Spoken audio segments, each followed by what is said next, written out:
ये आकाशवाणी रायपुर है। छत्तीसगढ़ी समाचार बुलेटिन के संग स्मिता शर्मा के जय जोहार। अब आप सुनाओ आज के प्रमुख समाचार। छत्तीसगढ़ राज्य स्थापना दिवस के मौका में 1 नवंबर के प्रदेश में दिया जलाए जाही। रायपुर नगर दक्षिण विधानसभा सीट पर होवत उपचुनाव में नाम वापस लेके आखिरी दिन आज एक जन प्रत्याशी के नाम वापसी के बाद अब 30 जन उम्मीदवार मनहा चुनाव मैदान में हवे। और दिवाली और छठ पर्व के दौरान ट्रेन में होवैया भीड़ ला संभाले बर और यात्री मन के सुविधा बर रेलवे डहर ले स्पेशल ट्रेन चलाए जावत थे। अब समाचार विस्तार ले। छत्तीसगढ़ राज्य स्थापना दिवस के मौका में 1 नवंबर के प्रदेश के सब्बो जिला मुख्यालय और प्रमुख नगर में दिया जलाए जाही। इस संबंध में सामान्य प्रशासन विभाग हा जिला कलेक्टर मन ला परिपत्र जारी कर दे है। एमा कहे गया हवे कि लोगन ला अपन घर में राज्य स्थापना दिवस के सेती दिया जलाए बर अपील करना निश्चित करे जाए। वहीं सामान्य प्रशासन विभाग हा प्रदेश के सब्बो जिला मुख्यालय में राज्योत्सव के मौका में होवैया सांस्कृतिक कार्यक्रम के बारे में घलो निर्देश जारी कर दे है। एक कार्यक्रम में हरेक जिला में मंत्री, सांसद और विधायक मन शामिल होही, जेकर सूची सामान्य प्रशासन विभाग हा जारी कर दे है। रायपुर में होवैया मुख्य कार्यक्रम में मुख्यमंत्री विष्णुदेव साय शामिल होही। राजधानी के नवा रायपुर में 4 ले 6 नवंबर तक होवैया राज्योत्सव और राज्य अलंकरण समारोह में यात्री मन के सुविधा ला ध्यान में राखत बीआरटीएस बस चलाए जाही, जौनहा बिहनिया 11 बजे ले रतिहार 9 बजे तक हर आधा घंटा में चलही। आयुष मंत्रालय हा काली नई दिल्ली के अखिल भारतीय आयुर्वेद संस्थान मन में 9वां आयुर्वेद दिवस मनाई, जेमा प्रधानमंत्री नरेंद्र मोदी हा कतकोन परियोजना के उद्घाटन करिन। उहें आयुष्मान भारत प्रधानमंत्री जन आरोग्य योजना के विस्तार बर कतकोन स्वास्थ्य सुविधा के आधारशिला राखिन।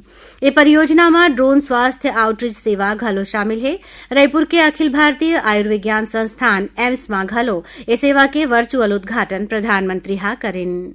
एम्स रायपुर के कार्यकारी निदेशक और CEO lieutenant general Ashok Jindal हा आकाशवाणी समाचार ले गोठ बात में बताइन कि ये ड्रोन सेवा प्रदेश के दूर दराज के क्षेत्र में स्वास्थ्य देखभाल के पहुंच बढ़ाए बर प्रौद्योगिकी के उपयोग के संग एक ठन बड़े कदम है। एम्स के रायपुर परिसर में सांसद बृजमोहन अग्रवाल हा ड्रोन ला ऑडिटोरियम के बाहर उड़ाए बर बटन दबाइन। बस्तर के नगरनार स्टील प्लांट हा बड़े उपलब्धि हासिल करे है। अब ये प्लांट हा 2 मिलियन टन के उत्पादन लक्ष्य ला पार कर डरे है। ये प्लांट ला सालाना 3 मिलियन टन उत्पादन के संग शुरू करे गे रहिस। 15 अगस्त 2023 के ये प्लांट के ब्लास्ट फर्नेस के कमीशनिंग करे गे रहिस और ये प्लांट हा देश के आने आने इस्पात संयंत्र ला पाछू छोड़त सिर्फ 226 दिन के कम समय में ये उपलब्धि ला हासिल कर ले है। उन्हें 21 दिन में एनएसएल के ब्लास्ट फर्नेस 7,268 टन हॉट मेटल के उत्पादन करिस। खबर के मुताबिक नगरनार के मां दंतेश्वरी ब्लास्ट फर्नेस में एक दिन में करीबन 9,500 टन हॉट मेटल बनाए जा सकत है। रायपुर नगर दक्षिण विधानसभा सीट पर होवत उपचुनाव में नाम वापस लेके आखिरी दिन आज एक जन प्रत्याशी हा अपन नाम वापस ले लीस। एक संग अब 30 जन उम्मीदवार मन हा चुनाव मैदान में हवे।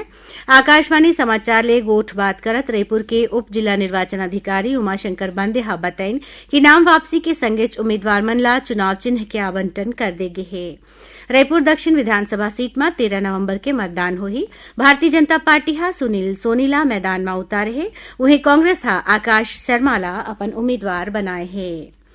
बीजापुर जिला में 5 जन माओवादी मन हा पुलिस के आगू आत्मसमर्पण करीन है। एमाले एक जन माओवादी ऊपर 5 लाख के इनाम रहिस। आत्मसमर्पण करैया ये सब्बो माओवादी मन ला राज्य सरकार के पुनर्वास नीति में प्रोत्साहन राशि देगिस। छत्तीसगढ़ी समाचार बुलेटिन आप मन आकाशवाणी रायपुर ले सुनत हो। छत्तीसगढ़ के खबर ले है आपके वास्ता और खबर के विश्वसनीयता ले है हमार वास्ता। आकाशवाणी समाचार रायपुर के प्रादेशिक समाचार बुलेटिन के संगे संग हमार समसामयिक कार्यक्रम आप रेडियो के संग अपन मोबाइल में घलो सुन सकत हो। आकाशवाणी समाचार फेसबुक, ट्विटर और यूट्यूब में घलो हावय। हमार फेसबुक पेज हरे Chhattisgarh news on AIR, Twitter handle CGAIR news और हमार यूट्यूब चैनल हरे छत्तीसगढ़ AIR न्यूज। तो अब रेडियो के संगे संग आपके मोबाइल के माध्यम ले हम आप तक पहुंचत हैं। छत्तीसगढ़ के हर खबर पर सुनत रहो आकाशवाणी समाचार। अब आगू बाढ़बो बाचे समाचार कोती। दिवाली और छठ पर्व के दौरान ट्रेन में होवैया भीड़ ला संभाले बर और यात्री मन के सुविधा बर रेलवे डहर ले स्पेशल ट्रेन चलाए जावत थे। एमा सनत नगर और रायपुर के बीच 3 फेरा बर दिवाली और छठ पूजा स्पेशल ट्रेन के सुविधा दे जावत थे। ये ट्रेन सनत नगर ले रायपुर बर 31 अक्टूबर और 7 और 14 नवंबर के रवाना होही। उन्हें रायपुर ले सनत नगर बर ये ट्रेन 1, 8 और 15 नवंबर के चलही। ये ट्रेन के स्टॉपेज नागपुर, गोंदिया, राजनांदगांव और दुर्ग घालो देगी हवे। बिलासपुर लोकमान्य तिलक टर्मिनल के बीच एक फेरा बर दिवाली स्पेशल ट्रेन काली और आज चलाएगी। उन्हें दुर्ग और पटना के बीच 28 और 29 अक्टूबर के एक फेरा बर दिवाली स्पेशल ट्रेन की सुविधा लोगन ला देगी।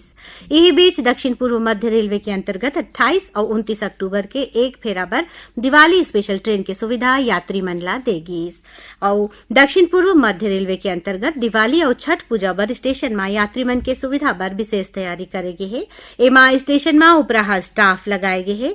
वरिष्ठ मंडल वाणिज्य प्रबंधक अवधेश कुमार त्रिवेदी के निर्देश में 20 रेलवे अधिकारी और 10 मुख्य वाणिज्य निरीक्षक मन ला स्टेशन में तैनात करेगे है। उन्हें टिकट काउंटर में यात्री मन के भीड़ ला देखत पर्याप्त टिकट काउंटर के व्यवस्था करेगे है। भारतीय रिजर्व बैंक आरबीआई हा ए बछर अपन 90वां वर्षगांठ मनावत है। ए मौका में आरबीआई डहर ले देश भर में आने कार्यक्रम कराए जावत है। एक कड़ी में आरबीआई आने विषय के पढ़ैया लइका मन बर राष्ट्रीय स्तर के एक ठन क्विज प्रतियोगिता करावत है, जेमा कतकोन आकर्षक पुरस्कार राखे गे है। स्नातक पूर्व के लइका मन बर 19 ले 21 सितंबर तक ऑनलाइन आरबीआई 90 क्विज कराएगी, जेमा 3403 जन भाग लीन। एमा चुने गे 90 ठन टीम मन हा 5 नवंबर के रायपुर में राखे गे आरबीआई 90 क्विज में भाग लिही। नारायणपुर जिला के कस्तूर मेटा कैंप में नया मोबाइल टावर शुरू हो गए है। टावर के शुरू होले एकर फायदा अबूझ माड़ के ग्रामीण मन ला मिलही।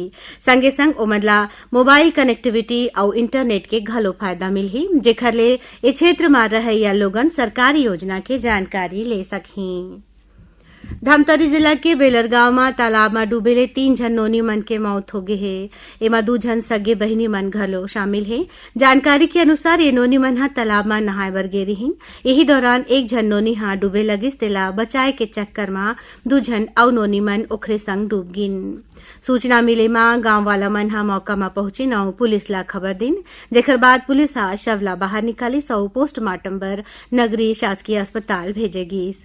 एती मोहला मानपुर जिला के अड़जाल गांव और राष्ट्रीय राजमार्ग में मालहर मोड़ तीर होए 2 ठन आने साड़क हादसा में 2 जन युवक मन के मौत होगिस। आज नरक चौदस है एला रूप चौदस के नाम ले घलो जाने जाते। परंपरा के अनुसार रूप चौदस में घर के आंगन और बाहिर रंगोली सजा के 14 ठन दिया जलाए जाते। रोशनी के तिहार में दुकान और घर मन में बिजली के झालर ले सजावट करेगे, संगे संग घर के बाहिर रंगोली घलो बनाए जावत है। मुख्यमंत्री विष्णुदेव साय हा प्रदेशवासी मन ला नरक चौदस और दिवाली के बधाई दिन है। काली दिवाली मनाए जाही, जेखर सेती लोगन में बड़ उत्साह है। राज्यपाल रमेंडे कहा 5 दिन के तिहार धनतेरस, नरक चतुर्दशी, दिवाली, गोवर्धन पूजा और भाई दूज बर लोगन ला अपन बधाई और शुभकामना दिन है। उहे मुख्यमंत्री विष्णुदेव साय हा लोगन ला चौदस और दिवाली के बधाई दिन है। आखिर में प्रमुख समाचार एक गांव फिर। छत्तीसगढ़ राज्य स्थापना दिवस के मौका में 1 नवंबर के प्रदेश में दिया जलाया जाही। रायपुर नगर दक्षिण विधानसभा सीट पर होवत उपचुनाव में नाव वापिस लेके आखिरी दिन आज 1 जन प्रत्याशी के नाव वापसी के बाद अब 30 जन उम्मीदवार मन हा चुनाव मैदान में हवे। और दिवाली और छठ पर्व के दौरान ट्रेन में होवैया भीड़ ला संभाले बर और यात्री मन के सुविधा बर रेलवे डहर ले स्पेशल ट्रेन चलाए जावत है। एकरे संग छत्तीसगढ़ी समाचार बुलेटिन इहे सिरावत है। जय जोहार।